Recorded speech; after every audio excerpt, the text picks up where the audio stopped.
Okay, and I think we're to Mr. Jameson. It's originally performed by, saxophonists, lead saxophonists, but Candace Springs actually wrote lyrics to this song. So I'm going to perform this.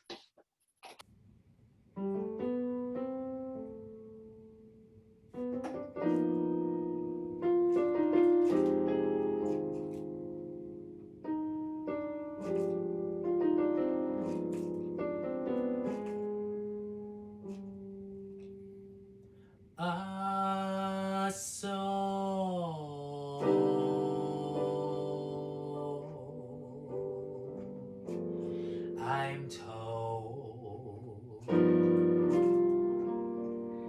can be both hot and cold. So how is one to know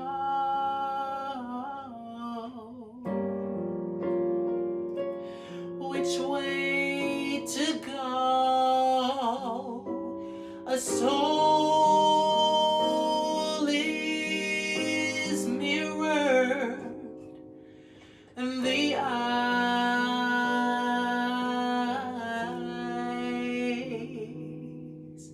but how is one to know when the whole world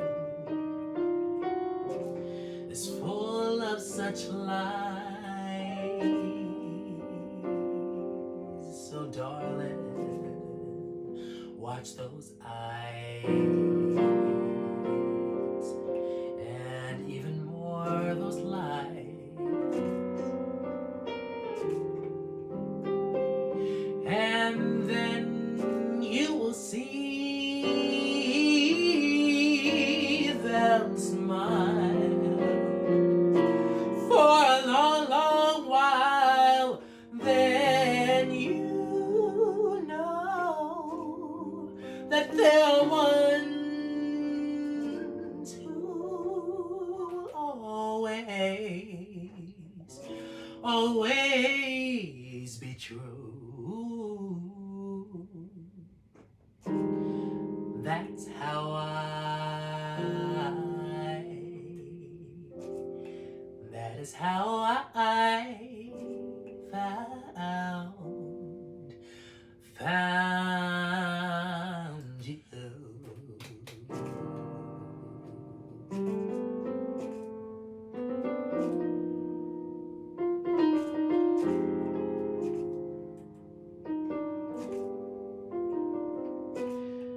Found you.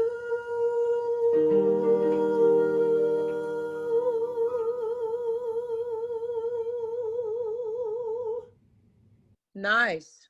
You two are going to have to watch your head tones on this. Okay. Your chest tones are lovely.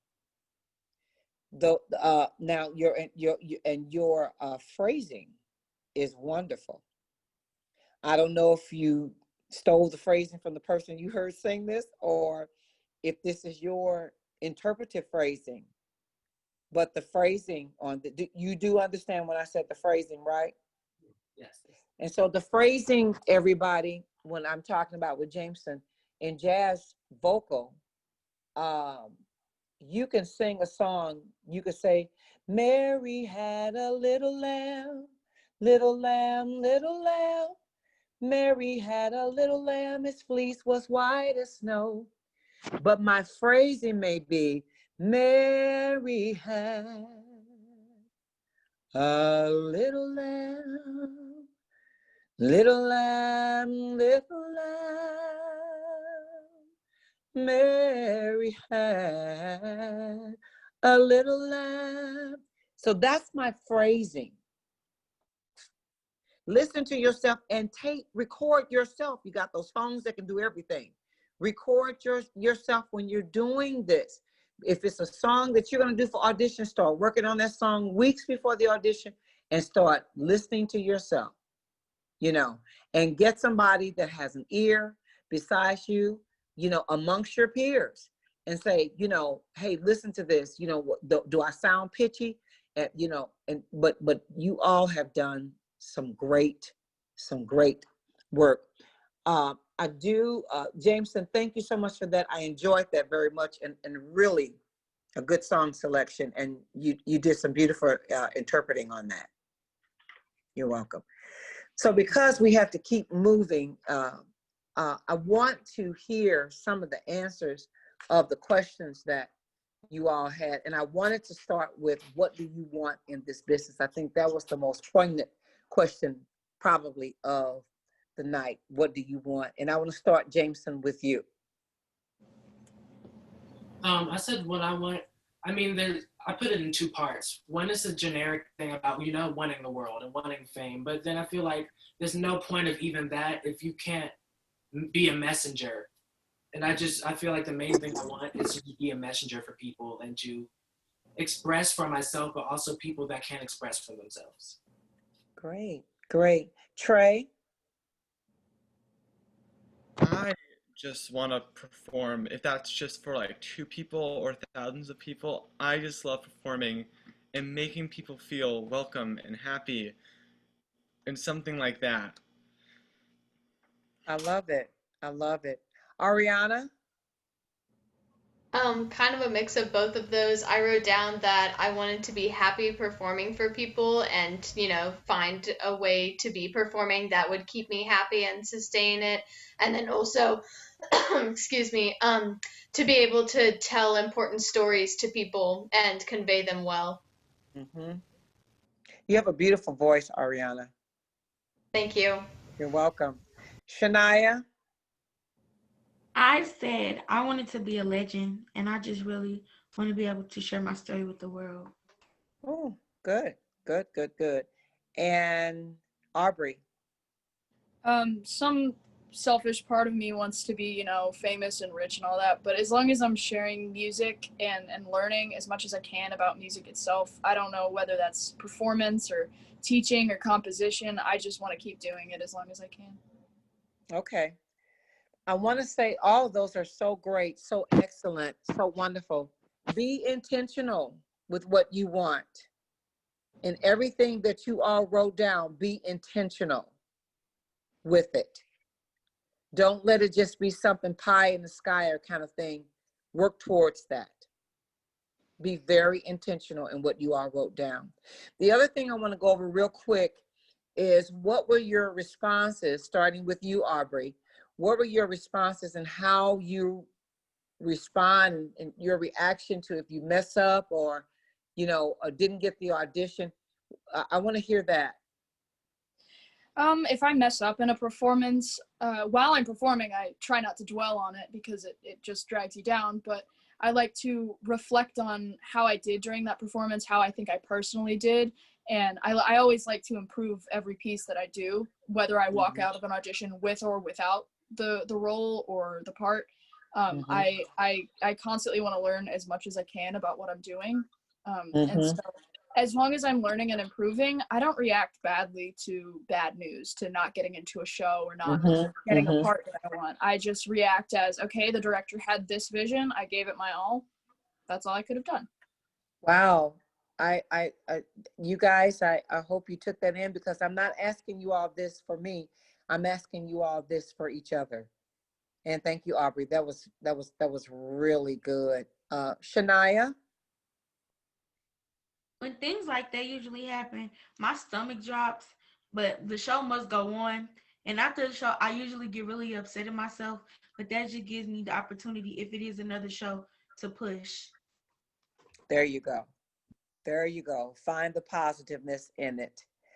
And so my stomach will no longer drop. I will no longer feel this way, but I'm going to keep pushing. Yes, So ma'am. that's your narrative to that, Shania. Okay. Yes, Jameson, now that we see you. For me, I sort of have my everything happens for a reason, and that I feel like growth isn't always a linear motion. You know, you could have so many dips in this graph, but just because you're dipping doesn't mean you're still not going up, you know? So I always just tell myself that with everything that happens for a reason, sometimes that failure is your success that leads you. Like, I remember not getting into Teen Talent my freshman year, and I was distraught. And then sophomore year, I made it. And then from there, all these other things happened for me. I got a scholarship from Berkeley, and I got all this stuff. And it's just because I feel like not getting in there pushed me even harder. Mm-hmm. Own that. If that is your mantra for right now, where you are in your development, own that. You know what I'm saying? Because we have to have something that we stand on in this business, or we'll just, we'll just be a mess. And you guys know what I'm talking about. This is not an easy business to get into. It really isn't. If you don't have thick skin, you better start thickening it up now. And that's the message to everybody. I'm not just saying this to Jameson. This is to everybody. I love each of what you all are saying so far, and this is some wonderful stuff. Who did I not hear from? Usually, if something happens on stage, if I'm speaking, and I mess up, I am great at improvising, which is always a great skill. So I just try and get around that and try and figure out stuff. If I'm like just dancing or something and I mess up, usually, again, go around it and then freak out in the wings later. And try to... Okay, good. Keep in mind, Trey, I love, your lightness of life, but keep in mind that what you practice is what you perform. Mm-hmm. Keep in mind what you practice is what you perform. Okay? Yes. And also beware of your fellow dance mate, acting mates, singing mates. Your mistake sometime may cause their next line not to be said or miss an opportunity in a scene. So we do have to, commit to the moment, but I hear what you're saying. At least you're not freaking out about it. And that's great. All right. And I think Ariana, right? Yeah, I have a pretty bad habit, like I mentioned earlier, of overthinking like my mistakes, and then once I make a mistake, I don't really dwell on like what actually happened, but I start overthinking like, okay, I can't make another mistake, so I start really zoning in on the rest of the song, except it usually stresses me out. So I'm working on that.